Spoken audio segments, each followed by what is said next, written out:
So hello friends, welcome है आपका हमारे चैनल पर। तो आज जो हम फिल्म एक्सप्लेन करने जा रहे हैं उसका नाम है हैलोवीन। ये फिल्म 2018 में रिलीज हुई थी। इस फिल्म में हैलोवीन की टाइमलाइन को एक बार फिर रिबूट कर दिया गया है। मतलब इस फिल्म की कहानी में फर्स्ट हैलोवीन के बाद क्या हुआ वो हमें बताया जाएगा। तो चले बिना कुछ ज़्यादा देरी किए इस फिल्म के एक्सप्लेनेशन को शुरू करते हैं।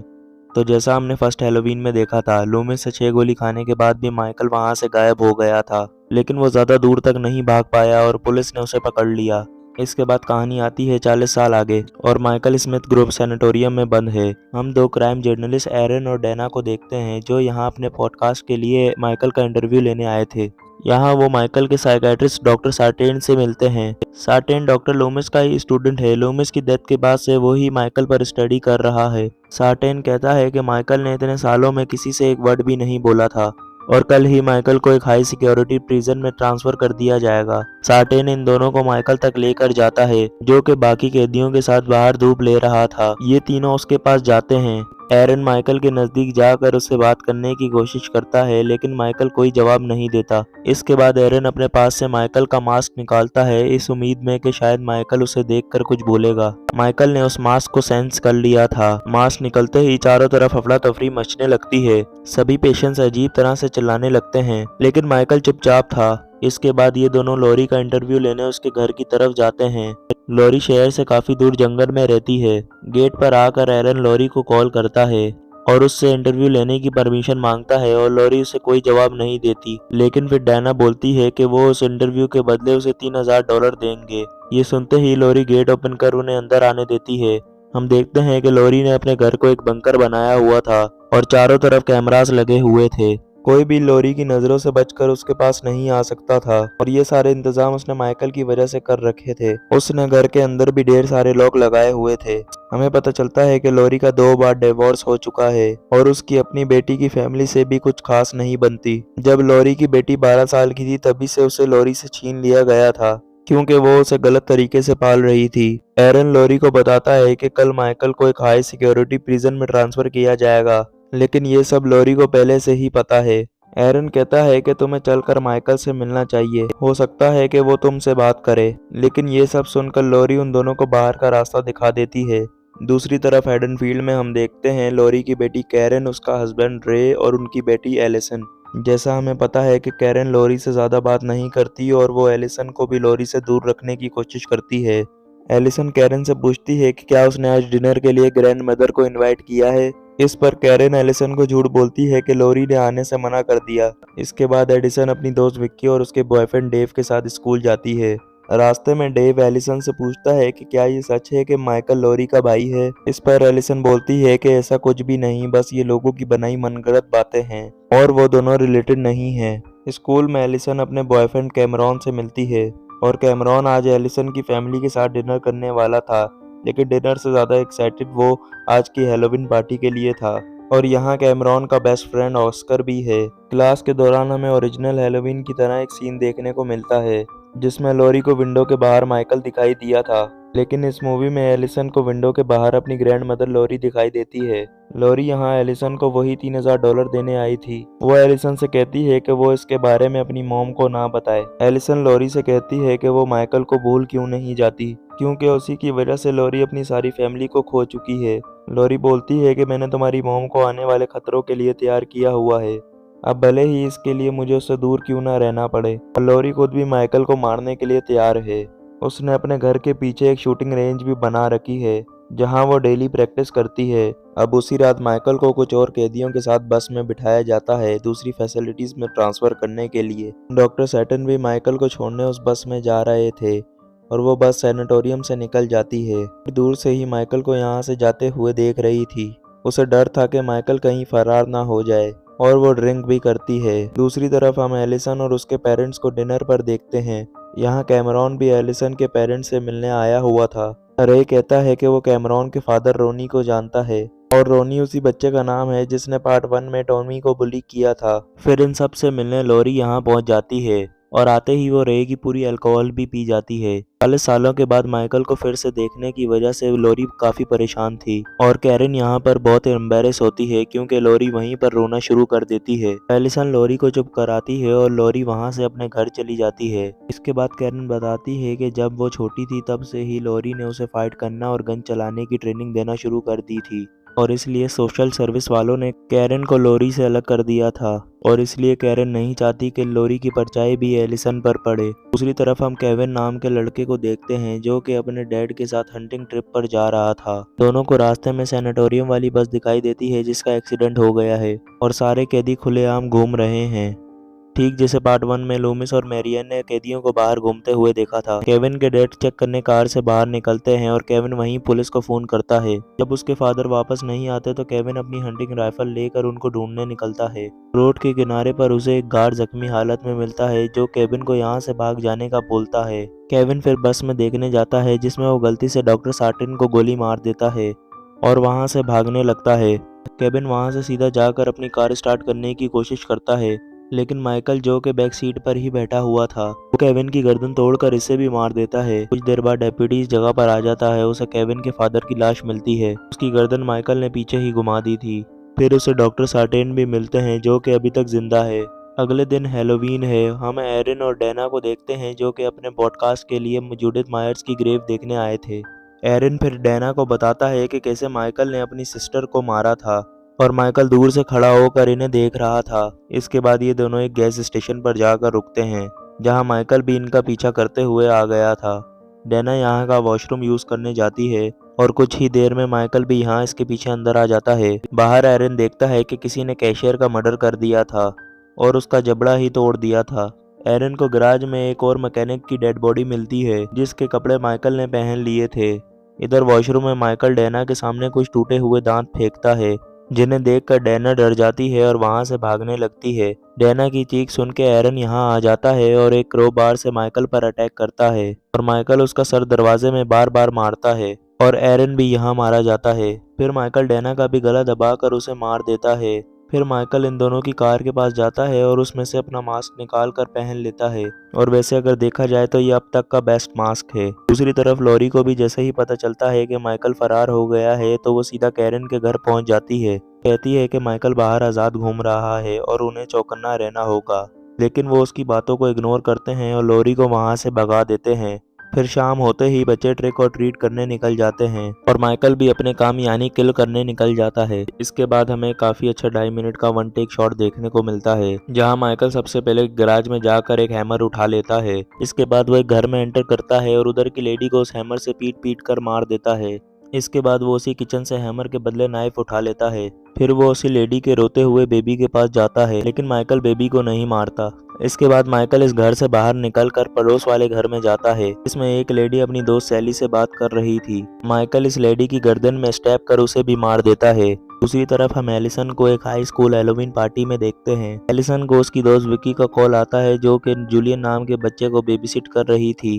विक्की एलिसन को भी जूलियन के घर बुलाती है लेकिन एलिसन को पार्टी में ज़्यादा मज़ा आ रहा था।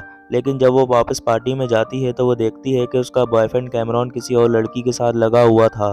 कैमरॉन फिर एलिसन को समझाने की कोशिश करता है लेकिन एलिसन वहां से जाने लगती है तो गुस्से में आकर कैमरॉन उसका मोबाइल क्रीम में डाल देता है और वो खराब हो जाता है, जिस पर लॉरी उसे कॉल कर रही थी। इधर जूलियन को सुला देने के बाद विक्की अपने बॉयफ्रेंड डेव को बुला लेती है। अचानक ही जूलियन इन दोनों को इंटरप्ट करते हुए कहता है कि उसके कमरे में एक बुगी मैन खड़ा है। विक्की चेक करने जाती है तो वहाँ कोई नहीं था। वो फिर से जूलियन को सुलाने लगती है लेकिन जब वो क्लोजेट बंद करने जाती है तो वो बंद नहीं होता। फिर जब वो खोल कर चेक करती है तो अंदर से माइकल निकल कर उस पर अटैक कर देता है। माइकल को देखते ही जूलियन यहाँ से भाग जाता है। विक्की माइकल को एक चेयर से मारती है और खुद भी भागती है लेकिन फिसल कर गिर जाती है और माइकल उसे स्टेप कर मार देता है। जूलियन जाते जाते डेव को भी यहाँ से भाग जाने का बोलता है लेकिन डेव एक नाइफ लेकर विक्की को बचाने जाता है।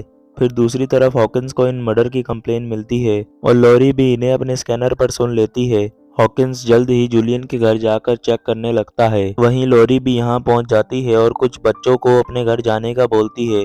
हॉकिंस को जूलियन के रूम में विकी की लाश पड़ी हुई मिलती है, जिसके ऊपर माइकल ने चादर डाल दी थी। इधर लॉरी को माइकल एक विंडो में खड़ा दिखाई देता है और वो बिना टाइम गवाए उस पर गोली मारती है, लेकिन उसे पता चलता है कि वो मिरर था और फिर माइकल चुपचाप घर से बाहर निकल जाता है। हॉकिंस उसका पीछा करता है तो उसे डेव की लाश मिलती है, जिसे माइकल ने स्टेप कर दीवार से टांग दिया था। बाहर लॉरी एक बार फिर से माइकल के कंधे पर शूट करती है, लेकिन माइकल फिर भी यहाँ से भाग निकलता है। हॉकिंस भी यहाँ आता है और वो दोनों एक दूसरे को जानते हैं और हॉकिंस ही वो ऑफिसर है जिसने 40 साल पहले माइकल को पकड़ा था। फिर थोड़ी ही देर में शेरिफ बारकर यहाँ बैकअप के साथ आ जाता है, जिसके साथ सार्टेन भी यहाँ आया था।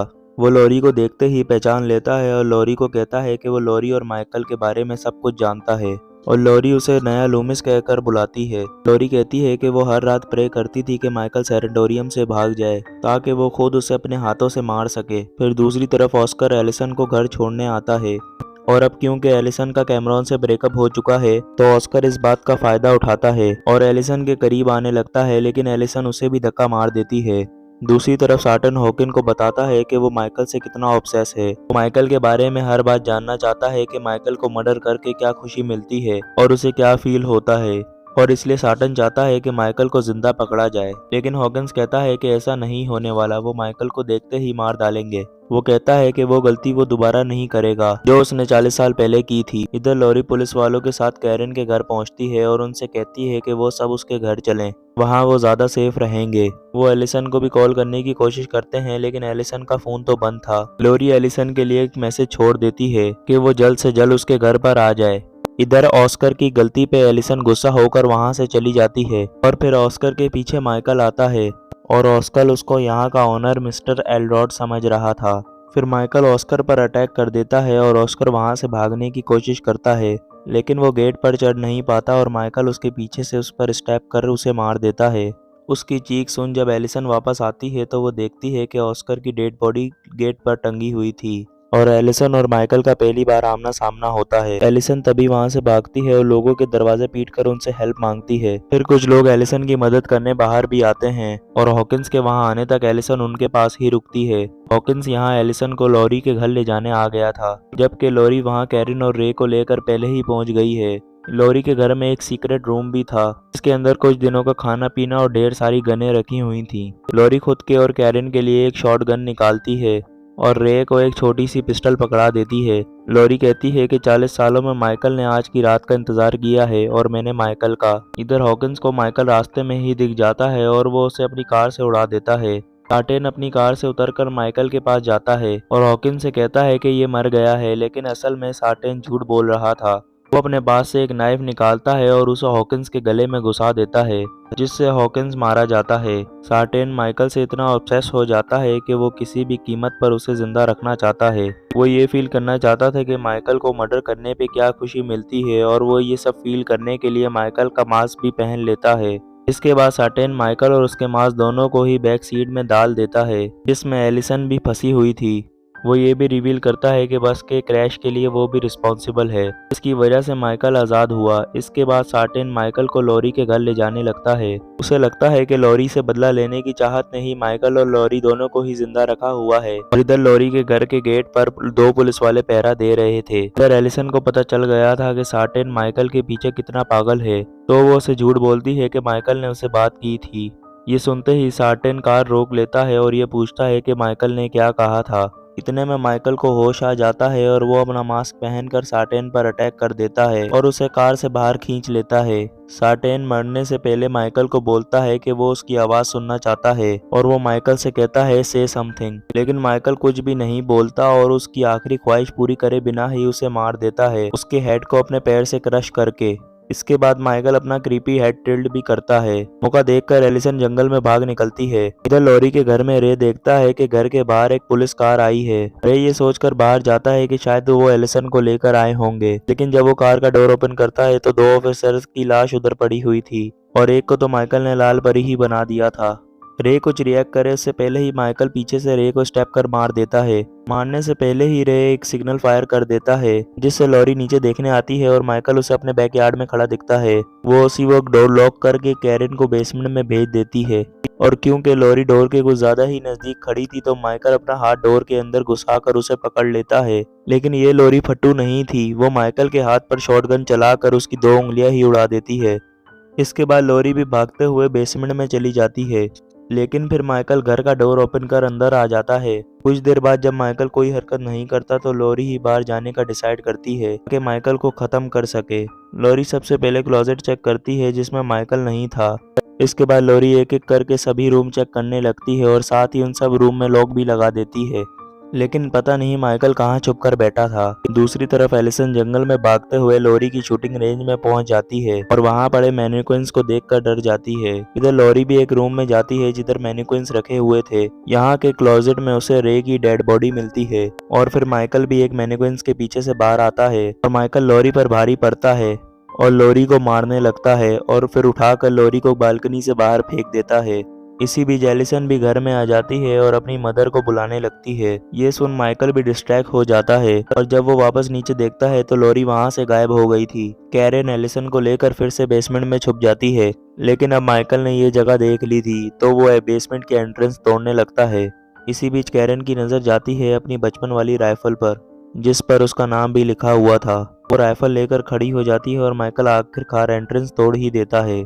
लेकिन वो कैरेन के सामने नहीं आता और फिर कैरेन रोने लगती है और कहती है कि ये नहीं होगा, वो गोली नहीं चला सकती। ये सुनकर माइकल सामने आता है और कैरेन उस पर गोली मार देती है और फिर पीछे से लॉरी भी माइकल की तरह अंधेरे से बाहर आती है और माइकल पर अटैक कर देती है। इस बार लॉरी माइकल पर भारी पड़ती है और माइकल को बेसमेंट में गिरा देती है। इसके बाद एलिसन और कैरेन वहां से बाहर निकलने लगते हैं। लेकिन माइकल अपने अंडरटेकर स्टाइल में उठ खड़ा होता है और कैरेन को पकड़ लेता है। अब एलिसन में भी थोड़ी हिम्मत आ जाती है। वो अपने पास पड़ा चाकू उठाकर माइकल के कंधे में स्टैब कर देती है। फिर वो उसके मुंह पे लात मार देती है जिससे माइकल नीचे बेसमेंट में जा गिरता है। इसके बाद कैरेन उठकर एक लीवर खींच देती है जिसमें से कुछ स्पाइक्स निकल आते हैं और माइकल बेसमेंट में ही कैद हो जाता है। इसके बाद बेसमेंट में गैस लीक होना शुरू हो जाती है। कैरेन एलिसन को बताती है कि ये बंकर असल में माइकल को ट्रैप करने के लिए बनाया गया है और ये बंकर उसे अंदर फंसा के जिंदा जला देगा। लॉरी एक फ्लेयर जलाकर बेसमेंट में फेंक देती है और बेसमेंट में आग लगना शुरू हो जाती है। माइकल के चारों तरफ आग लगने लगती है लेकिन फिर भी माइकल थोड़ा सा भी नहीं हिलता जो कि काफी कूल लग रहा था। आहिस्ता आहिस्ता उनका पूरा घर जलने लगता है और लॉरी, कैरेन और एलिसन वहां से निकलकर रोड पर आ जाते हैं और एक ट्रक में लिफ्ट लेकर वो लोग लॉरी को हॉस्पिटल ले जाने लगते हैं और एलिसन ने अभी तक वो चाकू पकड़ा हुआ था। लॉरी का पूरा घर जल जाता है लेकिन हमें माइकल कहीं नहीं दिखता। लेकिन माइकल एक बार फिर बच गया था और ये फिल्म यहीं पर एंड हो जाती है।